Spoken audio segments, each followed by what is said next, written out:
नमस्कार दोस्तों, बात करने वाले हैं इंटेलिजेंस ब्यूरो खुफिया विभाग यानी आईबी में जो वैकेंसी निकाली गई है एसीआईओ एग्जीक्यूटिव की, उसके लिए ऑनलाइन आवेदन शुरू कर दिया गया है। कैसे आपको फॉर्म को अप्लाई करना है स्टेप बाय स्टेप मैं आपको जो है एक लाइव फॉर्म फिल करके बताऊंगा, ताकि आपको फॉर्म फिल करने में किसी प्रकार की मिस्टेक न हो और आप आसानी से इस भर्ती के लिए फॉर्म को अप्लाई कर सके। अगर आपने ग्रेजुएशन किया हुआ है तो आप इस भर्ती के लिए अप्लाई कर सकते हैं। मेल और फीमेल दोनों ही कैंडिडेट्स यहाँ पे फॉर्म को अप्लाई कर सकते हैं। 10 अगस्त 2025 इसका लास्ट डेट है।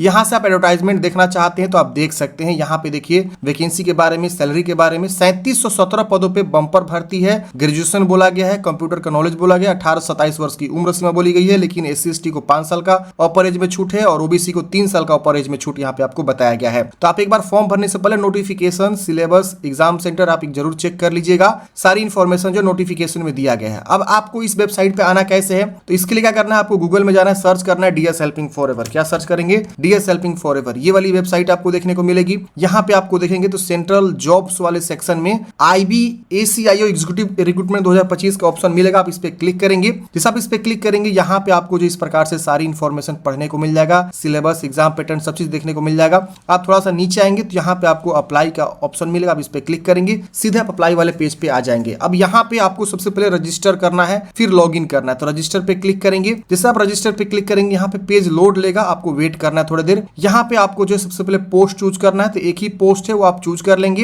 यहाँ पे आपको अपना पूरा नाम लिखना है, mobile number, confirm mobile number, दूसरा मोबाइल नंबर देना चाहते दीजिए वरना से छोड़ेंगे। यहाँ ईमेल एड्रेस लिखेंगे, कंफर्म ईमेल एड्रेस। उसके बाद से आपको जनरेट OTP पे क्लिक करना है। जनरेट OTP पे क्लिक करते हैं, इस प्रकार से एक नया पॉपअप खुलेगा। यहाँ पे आपको फिर से कैप्चा कोड भरवाएगा। तो जिस तरह से कैप्चा कोड लिखा हुआ आप क्या कर रहे हैं, यहाँ पे भरेंगे। उसके बाद से यहाँ पे जो है सबमिट करेंगे। सबमिट करते हैं बोलेगा कि kindly use OTP received on your mobile number and email. मतलब आपको ईमेल और मोबाइल पे OTP भेज दिया गया, आपको ओके करना है। अब देखिए यहाँ पे आपको OTP लिखना है, मोबाइल वाला वैलिडेट कर लेना है। यहाँ पे आपको ईमेल और OTP लिखना है, इसको भी वैलिडेट कर लेना है। OTP वैलिडेट करते हैं, यहाँ पे ये वाला ऑप्शन हट जाएगा। उसके बाद से यहाँ एग्री करेंगे और उसके बाद से कैप्चा कोड भर के रीवेरीफाई पे क्लिक करना है। रीवेरीफाई पे क्लिक करते हैं, यहाँ पे आपका जानकारी शो होता है कि आपने क्या क्या जानकारी फिलअप किया। आप एक बार अच्छे से वेरीफाई करेंगे और इन चारों बॉक्स को टिक करना है आपको। और उसके बाद से यहाँ पे सबमिट का ऑप्शन मिलेगा, सबमिट पे क्लिक करेंगे। इस तरह से प्राइवेसी नोटिस आएगा, आपको आई एग्री कर लेना है। आगे एग्री करते हैं, अलर्ट आएगा, ओके कर देना है। अब आपका यहाँ पे देखिए पहला स्टेप जो है रजिस्ट्रेशन वाला, वो आपका कंप्लीट हो जाता है। यहाँ देखिए रजिस्ट्रेशन सक्सेसफुली लिख दिया। आपका एक रजिस्ट्रेशन नंबर भी मिल जाता है, आप इसे नोट कर लेंगे। और यहाँ पे बोला था कि SMS के द्वारा आपके मोबाइल और ईमेल पे जो है लॉगिन ID पासवर्ड भेज दिया गया। तो इसे आप नोट करके रखेंगे, ताकि फ्यूचर में आप लॉगिन ID पासवर्ड के थ्रू एडमिट कार्ड या आंसर की जो भी चीजें आएगी फ्यूचर में, आप उसके थ्रू कर सकेंगे। चलिए इसे क्लोज करते हैं। आप SMS को जरूर चेक करिए, आपके पास यूजर ID पासवर्ड भेज दिया गया है। अब यहाँ पे आपको गो टू एप्लीकेशन का ऑप्शन मिलता है। यहाँ पे देखिए कॉर्नर पे लॉग आउट का भी ऑप्शन मिलता है। आप इस पे क्लिक करेंगे तो आपका जो है एप्लीकेशन यहाँ पे लोडिंग लेगा। आपको थोड़ा सा वेट करना है जब तक ये लोडिंग ले रहा है, 100% तक ये जाएगा। अब यहाँ पे आपको क्या करना है, इस तरह से देखिए एप्लीकेशन फॉर्म खुल जाएगा। अब इसी को आपको भरना है। ये आपके स्टेप्स हैं जो कि आप देख सकते हैं यहाँ पे 1 2 3, ये 4 स्टेप्स में आपको जो है फॉर्म को पूरा कंप्लीट करना है। यहाँ पे आपका एप्लीकेशन नंबर सब चीज शो होता है। अब देखिए सबसे पहले यहाँ पे आपको आपका जेंडर बताना है, मेल है कि फीमेल है। उसके बाद से यहाँ पे आपको डेट ऑफ बर्थ की चॉइस करनी है। यहाँ पे कैलेंडर ओपन होगा। सबसे पहले आपको ईयर को कंफर्म करना है। यहाँ पे आपका 1990 में आपका डेट ऑफ बर्थ है कि 1980 में है कि 2000 में आपका बर्थडे है। तो जो भी है आप यहाँ से चुनाव करेंगे तो ये देखिए इस प्रकार से खुल जाएगा। अगर आपका 90 में बर्थडे है तो आप यहाँ पे चूज करेंगे तो ये देखिए आपका जो है 1999, ये सब आपको 98, इस तरह से आपको 97 आ रहा है। तो आप अपने अकॉर्डिंग यहाँ पे जो है डेट ऑफ बर्थ की चॉइस करेंगे, जो भी आपका डेट ऑफ बर्थ है। फॉर एग्जाम्पल मैं यहाँ पे एक डेट ऑफ बर्थ चूज करता हूँ। अब जैसे मैंने डेट ऑफ बर्थ चूज किया तो यहाँ पे जो है एज ऑटोमेटिक आपका शो कर देगा। फिर आपको नेशनलिटी बताना है। फिर यहाँ पे आपका रिजर्वेशन कैटेगरी क्या है, जनरल है तो आप जनरल चूज करेंगे। EWS है तो EWS में आपको देखिए यहाँ पे आपको जो है कैटेगरी सर्टिफिकेट EWS, आपका जो भी कैटेगरी इशू हुआ EWS का, उसका सर्टिफिकेट नंबर आपको लिखना है। और यहाँ पे इशुएंस डेट, कब आपने इशू करवाया सर्टिफिकेट, वो आपको डेट यहाँ से चुनाव कर लेना है। तो लेटेस्ट वाला ही EWS लगाइएगा, मेरा कहना है। अब देखिए OBC की बात करें तो OBC में यहाँ पे आपको OBC का ऑप्शन यहाँ पे देखिए ऑप्शन आ रहा है, या आपको OBC में भी अपना कैटेगरी सर्टिफिकेट यानी NCL आपको यहाँ पे देना होगा। और यहाँ पे अपना जो है उसका सर्टिफिकेट इशू डेट बताना होगा। SC/ST में भी आपको ये सब जानकारी देना होगा, लेकिन जनरल में आपको ये सब जानकारी नहीं पूछेगा। समझ गए? तो ये आपको ध्यान से अपना देना है सारा जानकारी, गलती नहीं करना। और यही सेम डॉक्यूमेंट्स आपको DV तक रखना है, डॉक्यूमेंट्स वेरिफिकेशन तक रखना है, क्योंकि लास्ट में मांगा जाता है कि आप डॉक्यूमेंट्स दिखाइए जो आपने फॉर्म भरते समय दिया था। ठीक है, अब नीचे आएंगे तो यहाँ पे आपको जो है अपना पर्सनल जानकारी देना है। तो यहाँ पे अपना फादर्स नेम, यहाँ मदर्स नेम, आप मैरिड है कि अनमैरिड है, यहाँ पे आप रिलीजन बताएंगे हिंदू मुस्लिम क्या है। यहाँ पे यूनिक आइडेंटिफिकेशन मार्क्स, बॉडी में पहचान पूछो, जैसे तिल का निशान कटा का निशान, जला का निशान, जो भी आपके बॉडी में पहचान है आपको बताना है। यहाँ पे आपको ना 5 प्रीफरेंस देना एग्जाम सेंटर का। तो आप यहाँ पे देख सकते हैं, यहाँ पे पहले आपको अपना राज्य चूज करेंगे जहां भी आप एग्जाम सेंटर रखना चाहते हैं। फॉर एग्जाम्पल हमने बिहार पहला डाला हुआ, तो बिहार में देखिए इतने जगहों पे एग्जाम सेंटर बनाए गए हैं। फिर आपको दोबारा बिहार चूज करके दूसरा सिटी यहाँ पे आपको देना होगा। तो ऐसे आपको जो है अपना 5 प्रीफरेंस जो है क्या करना है, दे देना है एग्जाम सेंटर का। इसके बाद यहाँ पे आपको एक्स सर्विस मैन तो यस करेंगे वरना नो करेंगे। यहाँ पे आर यू स्पोर्ट्स पर्सन, अगर आप स्पोर्ट्स पर्सन है तो यस करेंगे, नहीं तो नो करेंगे। इसके बाद यहाँ पे डिपार्टमेंटल इंप्लॉई है तो आप यहाँ पे यस करेंगे और यहाँ पे अपना employee ID, employee name, joining of service और यहाँ पे आपको ऑटोमेटिक आ जाएगा पीरियड। नहीं है गवर्नमेंट सर्वेंट तो आप यहाँ नो कर देंगे। फिर यहाँ पे आपको सेव एंड नेक्स्ट कर देना है। सेव एंड नेक्स्ट करते हैं फ्रेंड्स, ये भी डाटा आपका सेव हो जाता है। अब अगला स्टेप आपका खुल का आता है जो कि है कम्युनिकेशन एड्रेस। यहाँ पे आपको कम्युनिकेशन एड्रेस आपको भरना है, कोरोस्पोंडेंस एड्रेस जिसको बोल सकते हैं आप, और यहाँ पे आपको नीचे में परमानेंट एड्रेस भरना है। अगर आपका कम्युनिकेशन एड्रेस सेम है परमानेंट की तरह तो पहले ऊपर वाला बॉक्स को भर लेंगे और उसके बाद से यहाँ पे टिक करेंगे ना यस पे, तो नीचे वाला कॉपी हो जाएगा। तो आप यहाँ पे 2 लाइन दिया हुआ है, लाइन 1 लाइन 2, दोनों लाइन को यूज करते प्रॉपर अपना एड्रेस को लिखेंगे, विलेज, पोस्ट, थाना, सारा चीज अच्छे से लिख दीजिएगा।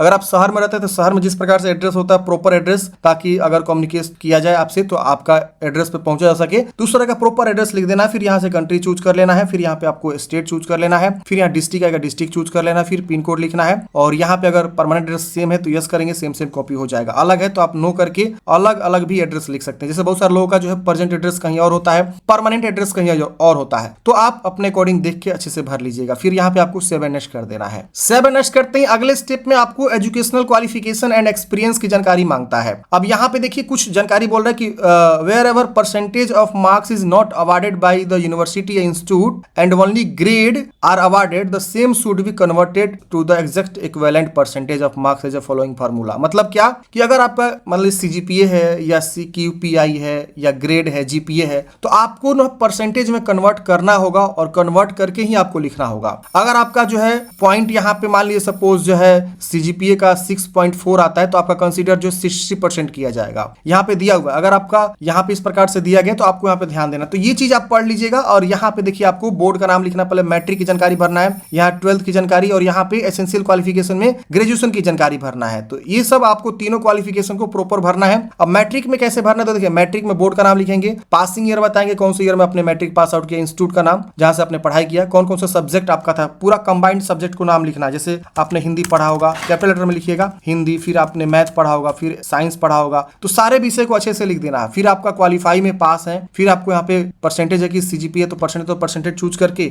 यहाँ पे परसेंटेज ऑफ मार्क्स आपको क्या है वो आपको बता देना है, ठीक है ना। अगर मान लीजिए सपोज आपका जो है यहाँ पे सीजीपीए है तो सीजीपीए में आपको सीजीपीए ऑब्टेन्ड मार्क्स यहाँ पे आपको बताना है। अब यहाँ पे आता है 12th की जानकारी, तो 12th का बोर्ड का नाम क्या है ये बताएंगे आपको, फिर पासिंग ईयर, फिर इंस्टीट्यूट नेम, सब्जेक्ट आपका क्या है वो बताएंगे, यहाँ पे पास है, इसके बाद से यहाँ पे आपको जो है परसेंटेज है कि परसेंटेज और सीजीपीए तो सीजीपीए। इसके बाद आता है एसेंशियल क्वालिफिकेशन, तो आपको ग्रेजुएशन यहाँ पे चूज कर लेना है। स्पेशलाइजेशन आपको बताना है कि आपका जो ग्रेजुएशन है किस फील्ड में स्पेशलाइजेशन है। अगर आपने आर्ट्स पढ़ा है तो आर्ट्स लिखेंगे, साइंस है तो साइंस, कॉमर्स है तो कॉमर्स, बीटेक है तो बीटेक लिखेंगे, कंप्यूटर साइंस है तो कंप्यूटर साइंस, जो भी आपने ग्रेजुएशन किया हुआ स्पेशलाइजेशन वो आप यहाँ पे बता देंगे। फिर यूनिवर्सिटी या कॉलेज का नाम लिखना है यहाँ पे, और देखिए यहाँ पे फुल नेम लिखना है उसका यूनिवर्सिटी का, ठीक है ना, और वो यूनिवर्सिटी या कॉलेज किस सिटी में है वो भी आपको लिखना है, और वो किस स्टेट में है वो लिखना है, और month and year of joining, कब आपने जो है कोर्स के लिए ज्वाइन किया था ग्रेजुएशन कोर्स के लिए, और उसके बाद से यहाँ पे जैसे मान लीजिए हमने यहाँ पे ज्वाइनिंग चूज किया कि हमने जून में 2020 में ज्वाइन किया था पढ़ाई के लिए, और मंथ ईयर ऑफ पासिंग हमने कब पास आउट किया यहाँ पे हमको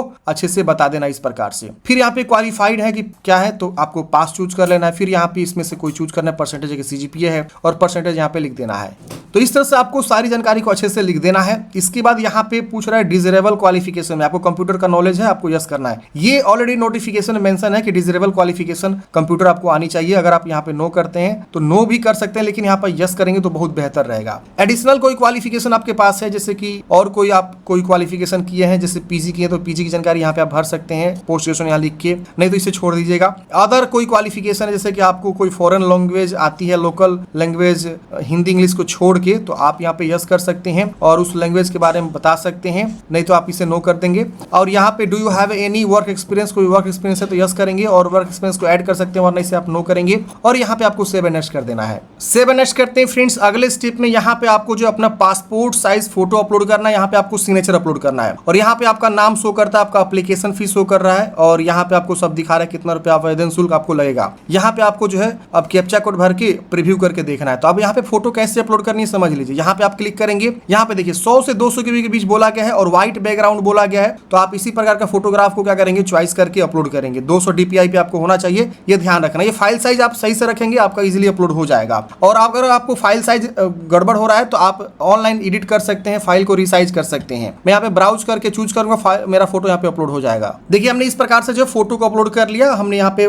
ब्राउज करके फाइल को चूज किया, ऑटोमेटिक अपलोड हो गया। अब यहाँ पे फिर से क्लिक करेंगे सिग्नेचर के लिए। सिग्नेचर में देखेंगे बोला गया 80 से 150 के बीच होना चाहिए, JPG फॉर्मेट। हम यहाँ पे क्या करेंगे, ब्राउज करके चूज करेंगे, सिग्नेचर भी हमारा अपलोड हो जाएगा। फोटो सिग्नेचर अपलोड करने के बाद से फ्रेंड्स इस प्रकार से आपका देखिए व्यू करके आ जाता है। आपको एक बार व्यू वाले बटन पे क्लिक करके व्यू करके देख लेना है। जब तक आप व्यू करके नहीं देखेंगे, आप सबमिट करने जाएंगे तो बोलेगा कि आपको जो है व्यू करना है। तो मैं एक बार दिखा भी देता हूँ क्या एरर आएगा अगर आप यहाँ पे देखेंगे। तो मैं यहाँ पे ऑनलाइन चूज करूंगा, ये देखिए ऑनलाइन चूज करना है। यहाँ पे आपको सबको टिक कर देना है। इसके बाद से यहाँ पे कैप्चा कोड भर के आपको सबमिट करना है और जिससे यहाँ पे सबमिट करेंगे तो ये देखिए आपको बोल रहा है कि please view photograph before submit. मतलब क्या, ये जो आपने अपलोड किया है इसको आपको देखना पड़ेगा, इसलिए यहाँ पे व्यू बटन बना हुआ है। तो आप इस पे क्लिक करके देख लेंगे, हाँ ये सही है, फिर क्लोज कर देंगे, फिर व्यू करके देख लेंगे, क्लोज कर देंगे। तो ये जब तक व्यू करके नहीं देखेंगे तब तक ये सबमिट नहीं। अब सबमिट करने जाएंगे तो सबमिट हो जाएगा, लेकिन मैं कहूँगा सबमिट करने से पहले प्रीव्यू पे क्लिक करके देखिए कि जो भी अपनी जानकारी यहाँ पे फिलअप किया वो सब चीज सही है कि नहीं। अगर उसमें कुछ भी गलती है तो बैक जाके सुधारेंगे, नहीं गलती है तो आपको यहाँ पे सबमिट करना है। सबमिट करते हैं देखिए इस तरह से आएगा,